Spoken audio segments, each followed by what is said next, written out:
Police പാരമ്പര്യമുള്ള കുടുംബമായതിനാലാവണം ദീപ്തിയും പോലീസിലെത്തിയത്. പ്രമാദമായ പല കേസുകളിലും എന്നും മുന്നിലുണ്ടാവാറുള്ള ഈ അന്വേഷണ ഉദ്യോഗസ്ഥ ആരെന്നറിയാൻ ആളുകൾ നവമാധ്യമങ്ങളിലടക്കം ആകാംക്ഷ കാട്ടാറുമുണ്ട്.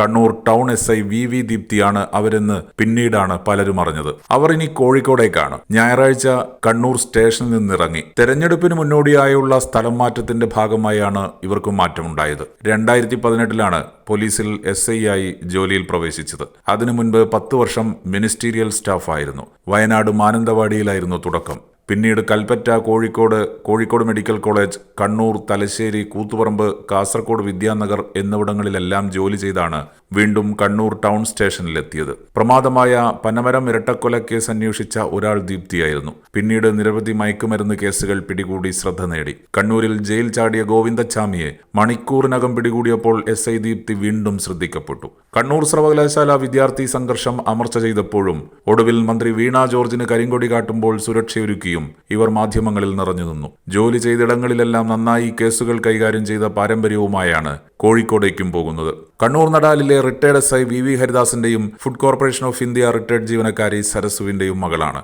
റെയിൽവേ ട്രെയിൻ മാനേജർ റോഷാണ് ഭർത്താവ്. മകൻ ഇഷാൻ റോഷ് +2 വിദ്യാർത്ഥിയാണ്.